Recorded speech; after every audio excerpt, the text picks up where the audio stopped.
Hello বন্ধুরা, welcome to রুমানাস kitchen.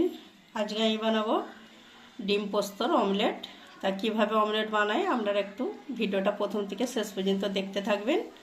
এখানে আছে কাঁচা মরিচ, ধনেপাতা কুচি, রসুন কুচি, মাঝারি সাইজে 3টে পেঁয়াজ কুচি করে নিয়েছি, এখানে 4টে ডিম নিয়েছি, আর এখানে আছে 50 গ্রাম পোস্ত। আমি শিলেতে এটা বেটে নেব। আপনারা আমার ভিডিওটা প্রথম থেকে শেষ পর্যন্ত দেখতে থাকবেন। দেখুন বন্ধুরা, গ্যাসে আমি কড়াটা বসিয়ে দিয়েছি। এবার আমি সরষের তেল দেব, পরিমাণ মতন দিতে হবে। তেলটা খুব ভালো করে গরম করে নেব।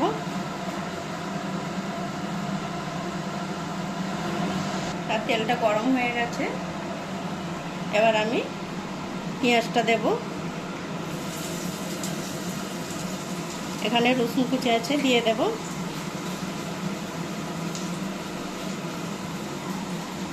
একটু হালকা করে আমি পেঁয়াজ রসুনটা ভেজে নেব আগে। তা আমি পোস্তটা বেটেছি, আপনাদের বলেছি যে পোস্তটা বেটে নেব। তাই এর সাথে আমি 10 পিস কাজু বাদাম দিয়েছি, বলতে আপনাদের মিস করে গেছি। তা আমি কাজু বাদাম দিয়েছি পোস্তর সাথে 10টা। পেঁয়াজটা খুব বেশি লাল করব না, হালকা করে ভেজে নেব। এবার আমি পোস্ত বাটাটা দিয়ে দেব, কাজু বাদাম আর পোস্ত।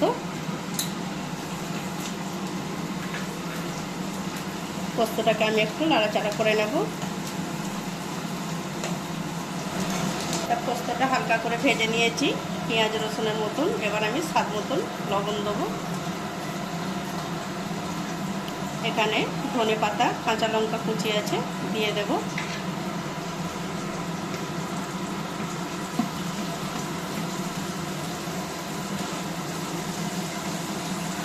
খুব বেশি ভাজবো না আমি। এবার আমি গ্যাসটা বন্ধ করে দেব।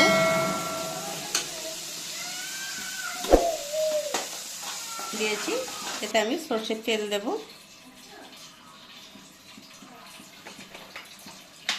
আপনারা চাইলে অলিভ অয়েল সাদা তেলেও বানাতে পারেন, কোনো অসুবিধা নেই। তা আমি ডিম একটা ভেঙে নেব।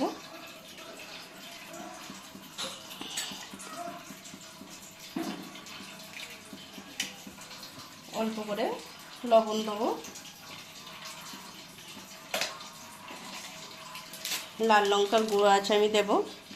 প্রত্যেকটা ডিম আমি এইভাবেই ভেঙে ফেটে নেব। তার ডিমটা ফেটে নিয়েছি, তেলও গরম হয়ে গেছে। এবার আমি অমলেটটা বানিয়ে নেব। আর এখানে আমি যে পোস্তর পুরটা করেছি, এটা দিয়ে আমি অমলেটটা বানাবো। ডিম পোস্তর অমলেট তা কীভাবে বানাই আপনারা নিশ্চয়ই ভিডিওটা দেখতে থাকবেন।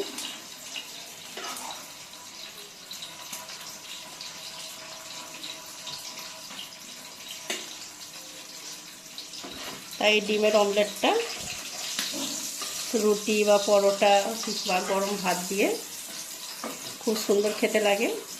আপনারা হয়তো একবারও বাড়িতে বানাননি, একবারও অন্তত বানিয়ে খেয়ে টেস্ট করে দেখুন। প্রত্যেকটা অমলেট আমি এইভাবেই ভেজে নেব। দেখুন ডিম পোস্তর অমলেটটা বানানো হয়ে গেছে। তা প্রত্যেকটা অমলেট আমি এইভাবেই বানিয়ে নেব। তা দেখুন বন্ধুরা, ডিম পোস্তর অমলেটটা আমার বানানো হয়ে গেছে। তা আমার রেসিপি যদি আপনাদের ভালো লেগে থাকে, লাইক শেয়ার কমেন্ট করবেন। আমার চ্যানেলটিকে আপনারা একটু সাবস্ক্রাইব করবেন। আপনারাও এইভাবে বানান, পরোটা বা লুচি রুটি বা গরম ভাত দিয়ে অসাধারণ খেতে।